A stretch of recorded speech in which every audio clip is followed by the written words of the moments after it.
Tunamshukuru tena Bwana Mungu kuona anatupatia tena nafasi ya siku ya leo ili tuweze kuamkia na tuweze kujifunza tena mahusia ya Mungu. Tayari tumeweza kuanza somo letu tangu jana na tuliweza kusema ya kwamba juma hili ni juma la huduma la watoto,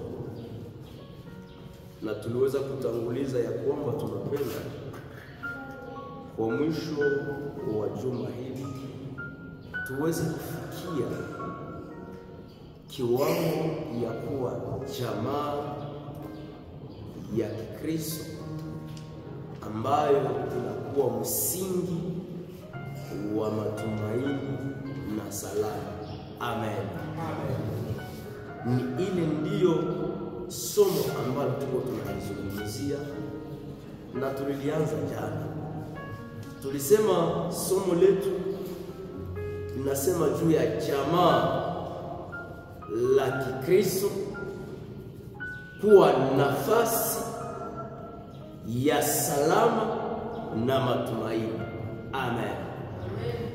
Na tayari jana tuliweza kusema ya kwamba tutasoma katika vitabu vitatu na vingine vitakuwa vikiongezeka, lakini tutasoma ndani ya Mwanzo sura 26 shairi ya 15 hadi 33. Pia tutasoma katika Mathayo shairi sura 7 shairi la 24 hadi ile ya 27. Alafu ingine ambayo tutaweza kuongoza somo letu ni Waefeso sura 6 shairi la 1 hadi la 4. Alafu leo tutaweza kusoma tu vitabu viwili kwa ajili ya kutusaidia kuweza kuelewa kile ambacho Mungu anataka ndani ya maisha yetu. Mwanzo sura 26 shairi la 15 hadi 33. Pale ndipo kabisa jana tuliweza kuona na usomi mrefu, mashairi marefu ambao tuliweza kueleza habari za Abimeleki pamoja na Isaka mtoto wa Abrahamu. Alafu ili tuweze kutembea na tuweze kufanya mkaguo kwa maneno ambayo tuliyozungumza jana, mniruhusu basi niongoze usomi ndani ya Mwanzo 26. Tutasoma tu shairi la 22 hadi 23. Nasoma kwa jina la Yesu Kristo. Akaondoka pale akachimba kisima kingine, hawakushindana juu yake, akaita jina lake Rehobothi. Akasema, kwa sababu gani? Kwa sababu Bwana ametupa nafasi na tutazidi katika nini? Katika nchi. Tuvukie kwenye shairi ya 27. Isaka akamwambia, kwa nini mulikuja kwangu ikiwa munanichukia na muliniondosha katikati yenu? 28 wakasema, tuliona waziwazi ya kama Bwana alikuwa pamoja nawe. Amen. Tuliona waziwazi ya kwamba Bwana alikuwa pamoja nawe. Tusome Mathayo sura 7 mstari wa 24. sura 7 mstari wa 12, sura 7 mstari wa 24 hadi 27. Naongoza usomi katika jina la Yesu Kristo. Na kila mtu aliyesikia maneno yangu haya na kuyafanya atafananishwa na mtu mwenye namna gani? Mwenye akili aliyejenga nyumba yake juu ya mwamba. Na mvua ilinyesha, na maji yalifanya nini? Yalikuja, na pepo zilifanya nini? Zilivuma, zikapiga nyumba ile, nayo haikufanya nini? Haikuanguka. Kwa sababu gani? Msingi yake imewekwa juu ya mwamba. Kila mtu anayesikia maneno yangu haya naye hayafai anafananishwa na nani? Na mtu mpumbavu aliyejenga nyumba yake juu ya nini? Juu ya mchanga. Na mvua ilinyesha, na maji yalikuja, na pepo zilivuma, zikapiga nyumba ile, nayo ikaanguka, na anguko lake lilikuwa kubwa. Ni neno la Bwana. Amen. Amen. Tumeweza kuongoza usoni katika kitabu hiki vitabu viwili ambavyo tuliweza kuvizungumzia, na tulisema juu ya changamoto mbalimbali ambazo tunazipitia ndani ya majamaa zetu. Tulisema ya kwamba tunaishi katika mazingira ambayo ni mazingira ya vita, na ile mazingira inaleta watu kupoteza matumaini, kuishi pasipo salama, kubaki pasipo kutembea na kufanya yale yaliyo mazuri. Na tunasema ya kwamba ile vita imeleta umasikini, ile vita imeleta watu kutokupatana, ile vita imeleta watu kuishi kila mtu na maneno yake, kila mtu na malengo yake. Na tukasema ya kwamba katika matokeo ambayo yametokea yamesumbua watu wengi. Watoto wameteseka, wazazi wameteseka, wababa wameteseka, wamama nao pia. Na tukasema ya kwamba kuna pia watoto ambao walizaliwa katika nje ya ndoa sababu ya mazingira kuwa mabaya. Na tukaweza kuzungumza miongoni mwao mtoto mmoja ambaye anaitwa Yefuta. Na tukasema Yefuta hata kama alizaliwa na kahaba kwa baba Gileadi, Biblia inatuambia ya kwamba yeye Mungu alimpatia uhodari, akampatia na nguvu. Amen.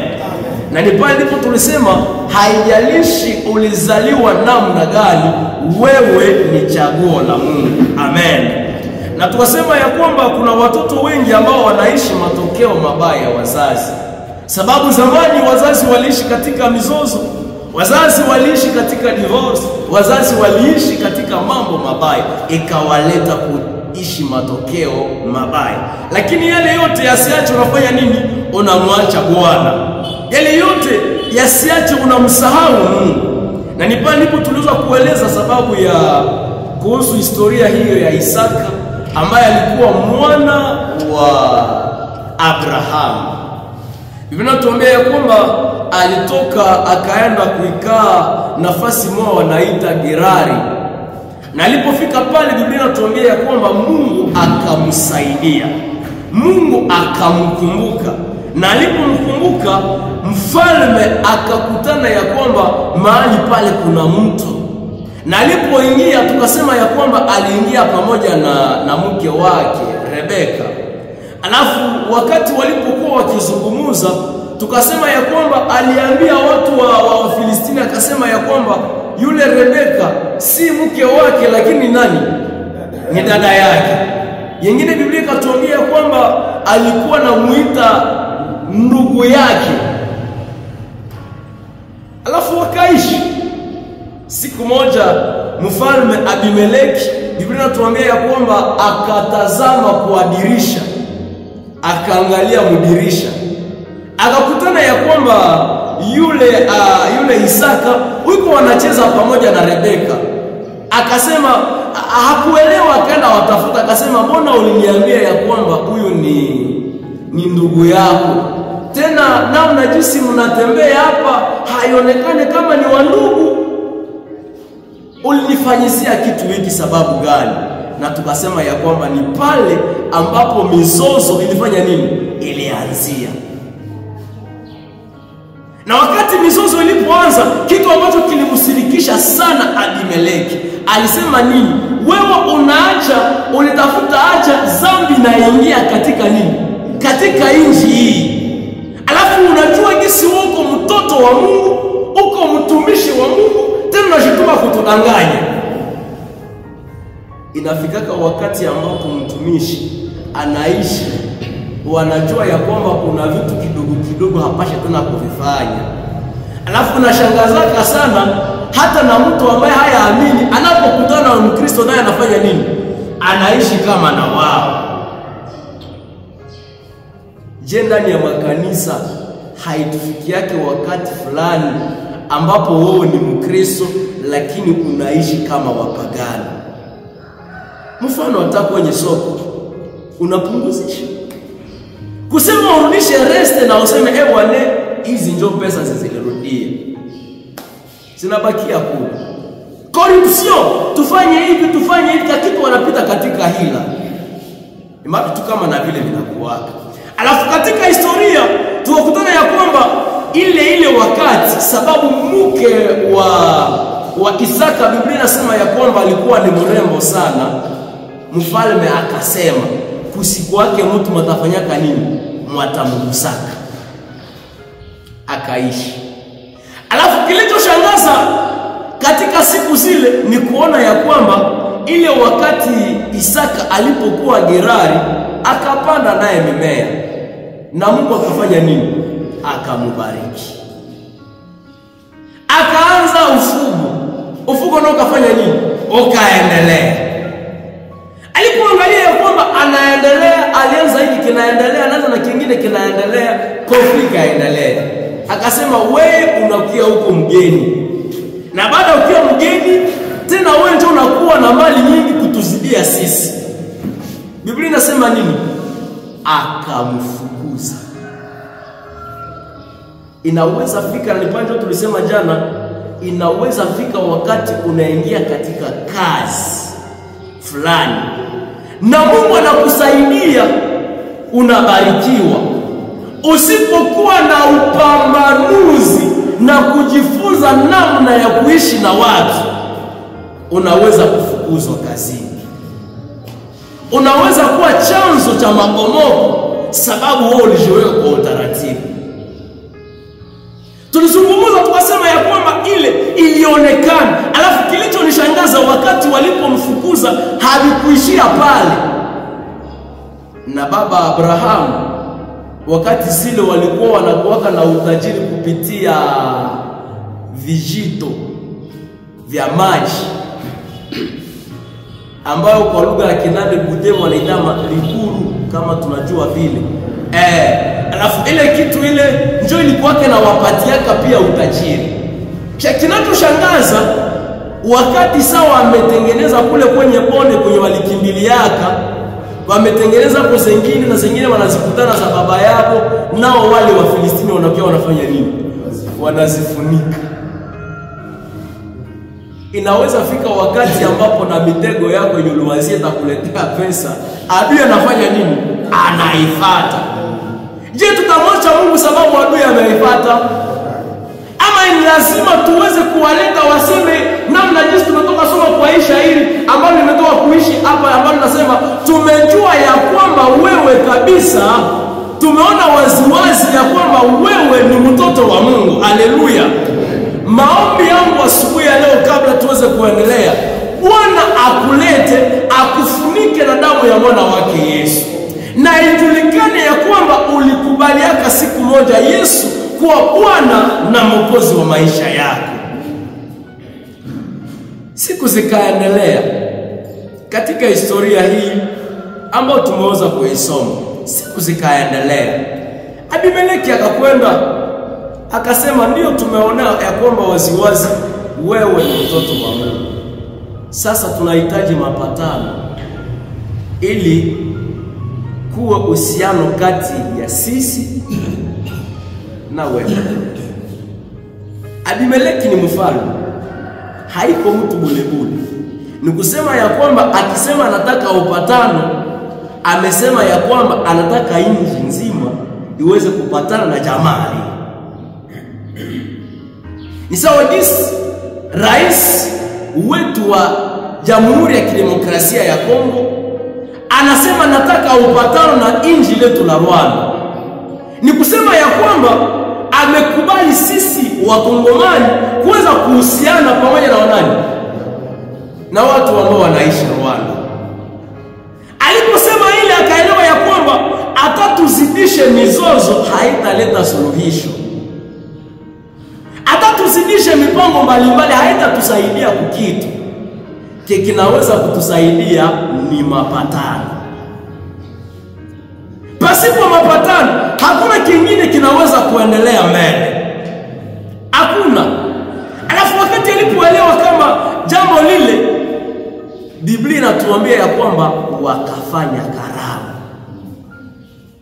na ile karamu ilikuwa ni ya kuonyesha ya kwamba wamekubali mapatano yale, na ile mapatano ikakubalika. Na ni pale ndipo sasa wakaanza kuzungumza, wakaanza kufanya vitu kwa pamoja, wakaanza kuendelea, wakaanza kutazama ya kwamba Mungu anafanya nini, anawasaidia.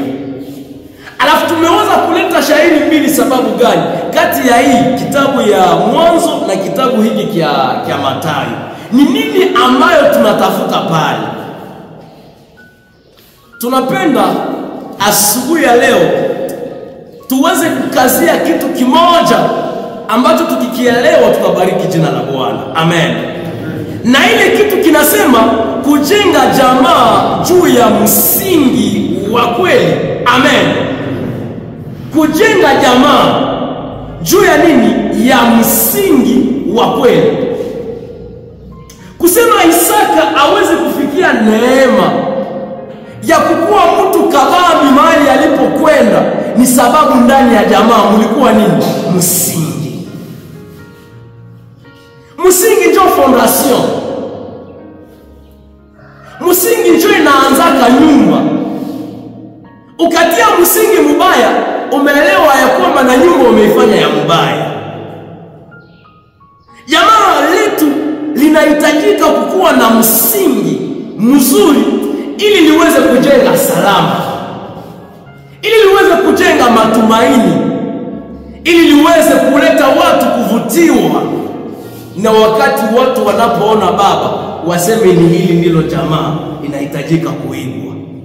Wanapotazama mtoto wanasema hapana, kwa kumtazama mtoto tunaona pia na tabia ya baba. Msingi ndio tutaweza kuzungumzia. Alafu niliposoma hii kitabu ya Mathayo shairi na 24, ningelipenda tena tulisome ili tuweze kuelewa ni kitu gani tunapenda kukizungumzia. Na kila mtu anasikia maneno yangu haya na kuyafanya atafananishwa na nani? Na mtu mwenye akili aliyejenga nyumba yake juu ya mwamba. Nilijaribu kuangalia katika versio tofauti nielewe ni nini ambayo mwandishi anapenda kutuambia, nini ambayo Yesu anazungumzia mahali hapa, nini ambayo inafanyika mahali hapa. Nikakutana ya kwamba ili shairi katika Biblia ya Swahili Kongo ilisema yule anayesikia maneno yangu na kuyafanya. Mambo mawili, anasikia maneno ya Mungu, ya pili anayafanya, ndiye anafananishwa na mtu ambaye anaitwa mwenye nani? Mwenye akili. Lakini nilipoangalia Biblia nyingine ambayo inaitwa Parole de Vie ilisema nini? Mtu anayesikia maneno yote haya na kuyatii anafananishwa na mwenye hekima. Amen. Wamesema mwenye akili na hapa wanasema mwenye hekima. Alijiuliza hekima ni nini? Ni kukuwa na uwezo wa kufanya kitu ambacho kinahitajika kufanyika kwa wakati unaofaa. Amen. Ile ndio hekima. Unafikia kiwango ya kufanya kitu kinahitajika kufanyika kwa ile wakati unaofaa. Ni ile ndio hekima. Kama mko katika jamaa unakutana changamoto imezalika, mizozo imezalika, unakutana hekima ni kunyamaza. Nyamaza. Ni ile ndiyo hekima. Na ukikutana ya kwamba hekima ni kukemea sana, unafanya nini? Unakemea. Ni pale ndipo siku moja Mungu alikuwa anatombokea mtumishi Heli sababu ya watoto wake Ofni na nani? Na Fine. Anasema wanafanya makosa lakini wao hawahamakie. Alikosewaka na nini? Na hekima. Lakini nilipoangalia ingine Biblia ambayo inaniambia kwamba mtu anayesikia maneno haya na kuyatenda analinganishwa sawa mtu mwenye iko avize. Mwenye iko avize. Nilijaribu kuelewa avize ni kusema nini. Nikakutana ya kwamba ni mtu mwenye anaanzaka uwaza vizuri, akishaelewa ndio anatenda. Amen. Kuna watu ambao wanakuya kanisani hawajue sababu gani walikuya. Anakuya sababu wanaona wengine wanafanya nini? Wanaenda kanisani. Anaingia mrepe sababu wanaona wengine wanaenda imba. Anatoa kusadaka sababu waliona wengine wanaitoa. Lakini yule ambaye yuko avize anaanza kuangalia kwa nini nataka toa sadaka hii. Hii jamaa, kwa nini Mungu ulipenda niweze kubaki katika jamaa hii? Anatembea katika utaratibu. Nilipoangalia ingine katika ile shairi ikaniambia kwamba mtu anayesikiliza maneno yangu na kuyaweka kwa matendo anafananishwa sawa mtu ambaye iko Sonse nilipenda nielewe, nikakutana ya kwamba yaani mwenye anaelewa mzuri sana. Unaanza elewa kisha unatenda. Hautatenda na hauyaelewa. Haiko kama Abrahamu ambaye wanamwambia toka katika nchi yako na wewe nitakuambia kwenye utaenda. Anaenda tu na hajue ni nini? Ni imani. Lakini kile ambacho nakielewa na yua Mungu alinituma haezi nipeleka fasi pabaya. Haleluya. Ile njoo inaacha natembea mzuri. Shairi ile ya makumi 24 inatufundisha mambo mengi. Nikakutana kitu kingine kasema mtu anayesikia maneno yangu na kuyafanya analinganishwa na mtu mwenye iko prudent. Ile prudent yani mwenye anatembea na upambanuzi. Haleluya. Upambanuzi maana yake discernement. Haezi fanya kitu tu jua akifanya na watu wamsifii, lakini anakifanya ili mapenzi ya Mungu yafanye nini? Yafanyishwe. Alafu nimeanza kuzungumzia mambo fulani ambayo ya kwanza ni mtu mwenye akili, mtu mwenye hekima, mtu mwenye iko avize, mtu mwenye iko sense, mtu mwenye iko prudent. Ni yule ndiye anaweza jenga msingi mzuri ya jamaa. Nilitoa mfano moja ya kusema mnataka vuka pamoja na nini? Na jamaa. Baba, mama na watoto wanavuka. Alafu wanakuwa kwenye mti moja. Na ile mti moja ni yenye huko katikati, huko baba, huko mtoto ama huko mama. Wanakuita fulani, utaitika kurudia nyuma na kuona viliko nyuma. Ni kusema ya kwamba yule ambaye anaweka jamaa juu ya msingi mzuri ni yule ambaye anatembea na equilibre. Anajua nikikosea hapa ninapoteza jamaa. Nikifanya hivi naingiza problem. Na ile inaweza kutusaidia. Alafu nilipoangalia katika shairi hizi zingine nikasema inataka tufundisha nini? Somo ambalo tunapenda tulizungumzie kikawaida, kikweli nataka kusema nini?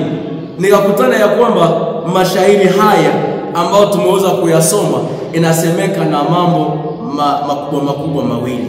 Aina ya watu wawili.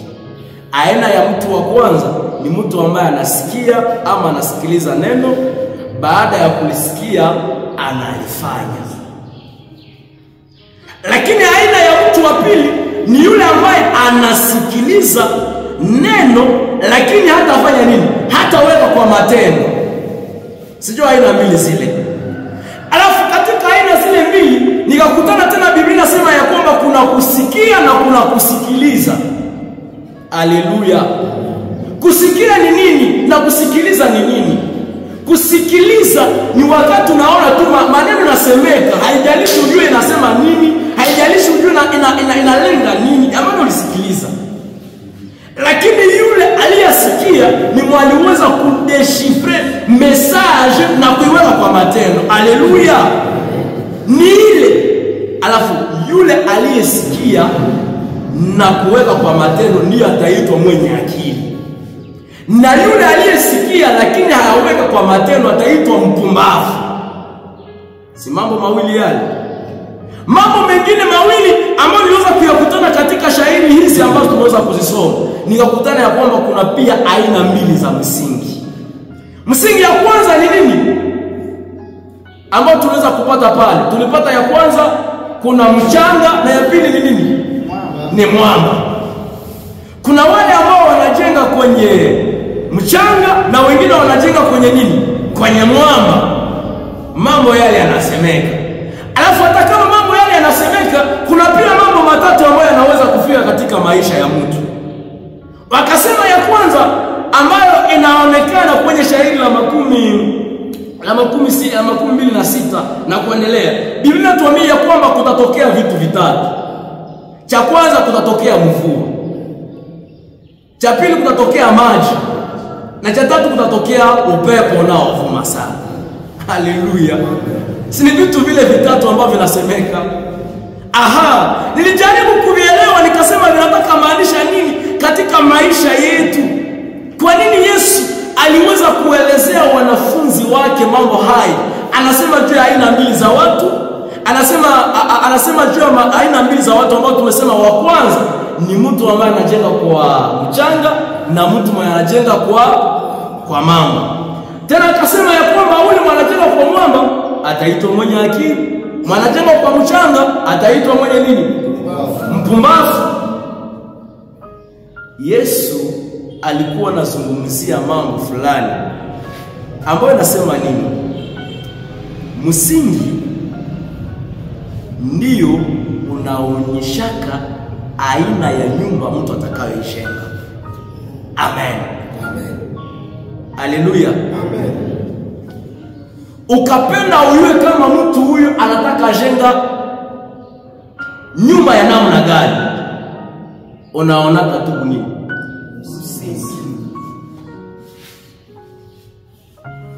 Nafikiri tuko pamoja. Ile msingi ndio inaonyeshaka urefu wa nini? Wa nyumba. Ile msingi inaonyeshaka upana wa nini? Wa nyumba. Ile msingi inaonyesha kama nyumba itakuwa ya namna gani. Msingi itakuwa ya kidogo, inasema ya kwamba na nyumba itakuwa ya namna gani. Msingi itakuwa ya kabambi, yani na nyumba itakuwa ya kabambi. Alafu nasemeka hivi, ukapenda nyumba yako ipande sana, msingi yako ishuke sana. Haleluya. Kama unapenda siku moja watoto wako wafanyake ma-explore, ina maana ya kwamba ukreze katika kuwafunza ili waweze kuwa na msingi ambao hata baridi ukuye isifanye nini? Isiutikise. Haleluya. Afikie kiwango yenye wanaishi hata waone mizozo ndani ya jamaa, haitaacha wanakatala imani, wanakataa Yesu. Sababu ulifanya nini? Ulikreze. Alafu na msingi ambao unasemeka mali hapa, Biblia inasema ya kwamba ni Yesu Kristo mwenyewe. Amen. Ukijenga matumaini ya watoto wako, matumaini ya jamaa lako, matumaini ya kazi, matumaini ya kanisa hili, tafadhali jihakikishia kwamba Kristo tayari ameingia. Waelewe kwanza kama Yesu ni nani. Haleluya.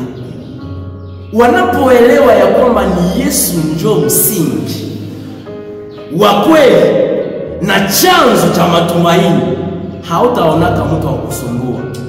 Mkiona majamaa nyingi zinabomoka, mwenda angalia msingi iko namna gani.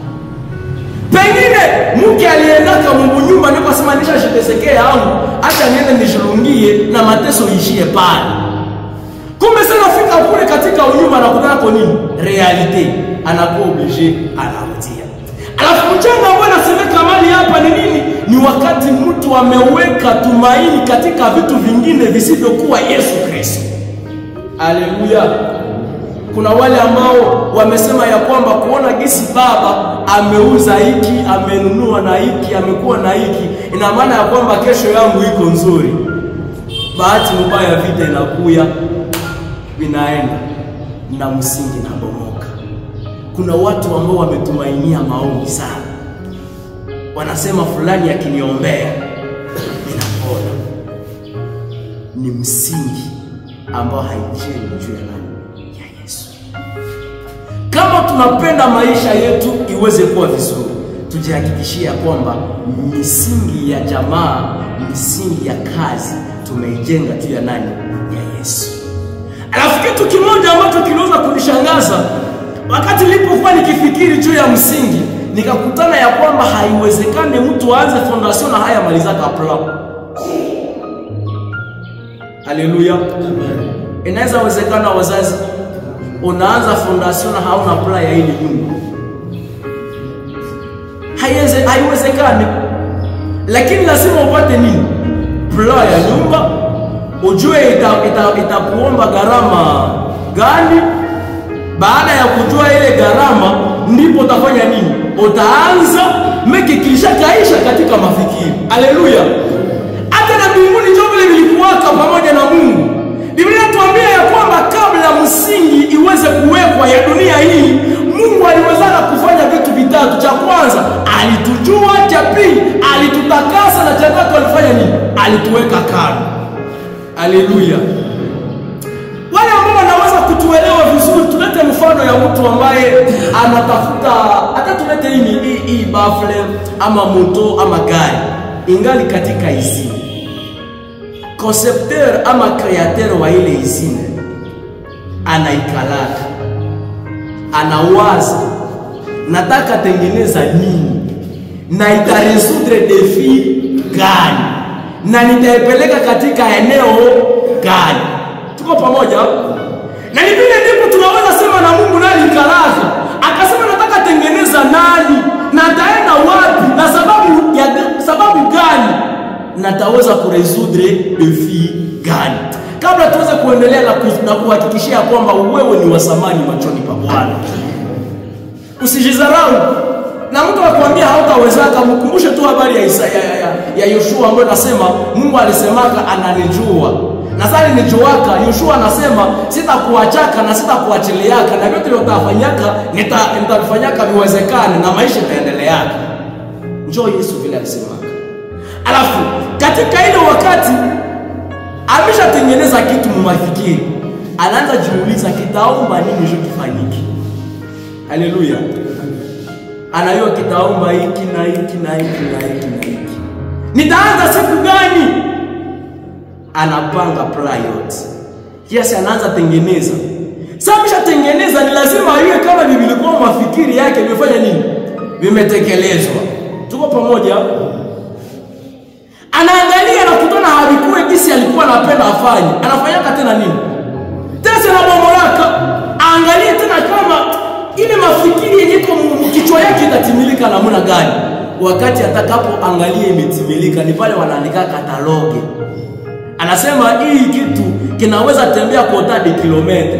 Hii kitu kinaweza na vitesi fulani. Hii kitu sababu alipima, akaanza, alipomaliza vile vyote njoo akakitia mumarshi. Na sisi ambao Mungu aliumbaka kabla aweze kuweka misingi hapa chini ya juu, vile vyote alianza kumaliza. Haleluya. Na sasa nimalizaka akasemaka ule ataishiki mpei fulani. Ukaenda mwingine pei hauna mkazi. Sababu defisi ziletama na kuumba ziko mwingine nyingine pei. Tuko pamoja?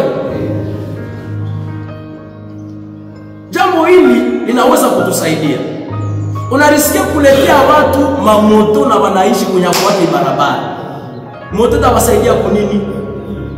Lakini ile moto ilete goma itakuletea pesa na maisha yanaendelea. Alafu katika ile msingi nikakutana ya kwamba ni msingi njoo yenye inasiporta kama majaribu. Majaribu ni nini? Ya nyumba. Ni sawa jinsi upepo. Baridi ikakuwa mingi inatikisaka watu wengi. Majaribu ni nini? Ni wakati sasa kunatokea mvua inanyesha. Tunaona televisheni zimoja mamili manigini fulani, naona manyumba zinaenda juu ya mvua kwa nyingi. Ni sababu ya nini? Ya msingi. Lakini kilichonishangaza katika shairi hili, kabla tuweze kumaliza na tuwe na maombi, kilichonishangaza katika shairi hili, ilisemeka ya kwamba wale wote walijenga nyumba za kufanana. Na wakuziona wakasema ndio hapa kabisa ni zizuri.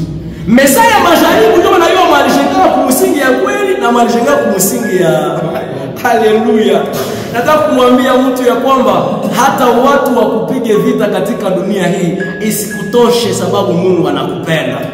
Na msingi wetu unapokuwa juu ya Yesu, hata tupitie magumu inaweza kutupatia tena mwelekeo ya kutembea mbele. Inaweza kutusaidia. Itatusaidia sababu gani?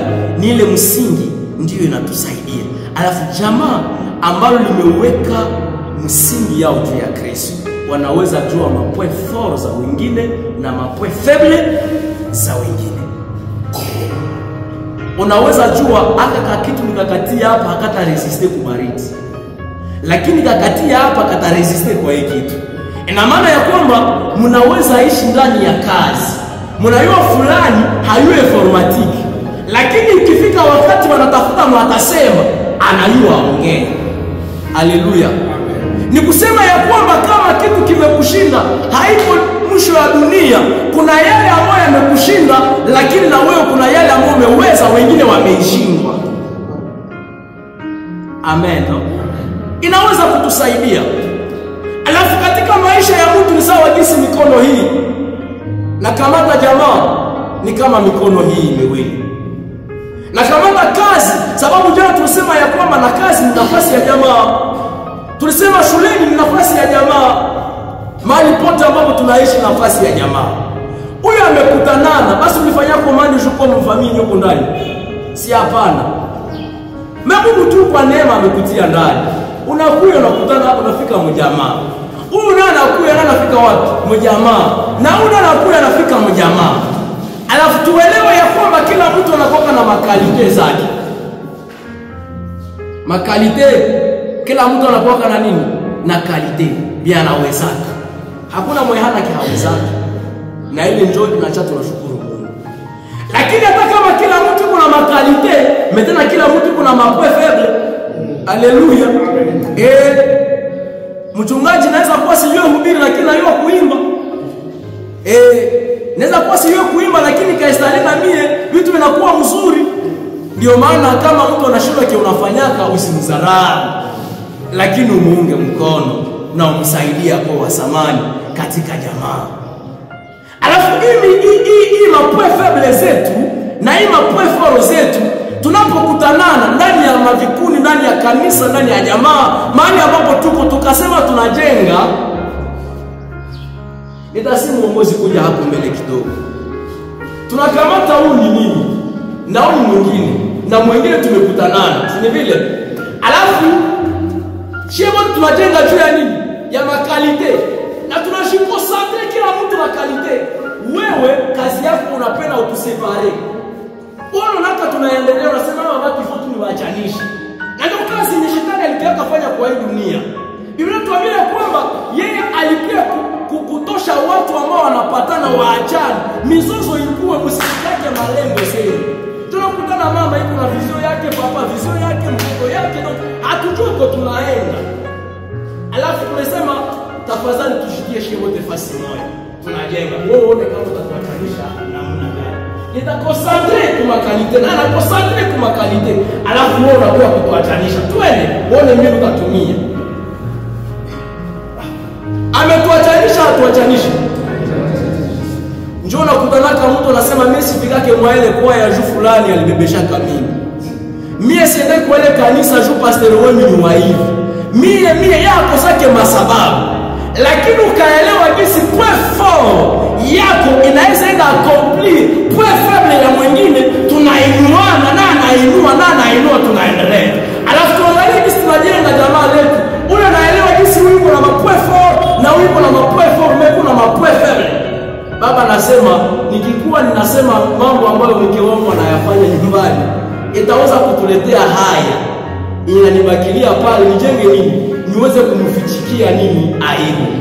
Anakuja anasema najua jinsi hiki na hiki, lakini naweza angalia kama nitakomple ile video yenye uko nayo, ili jamaa letu liweze kuwa katika msingi moja, na wanapatana, wanafunga mapatano.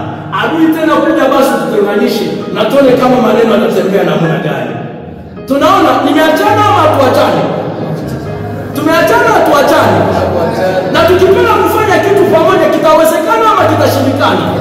Nataka kuambia mtu ya kwamba tukijenga jamaa zetu, tunaelewa kama huyu yuko na point faible na huyu na point fort, alafu kazi yetu tunasema kazi yetu shie wote tunacentralize kwenye Yesu ambaye ni msingi, na tunashikana point faible point fort, na tuambie ya kwamba na tutaendelea. Mungu atubariki. Ni neno la Bwana.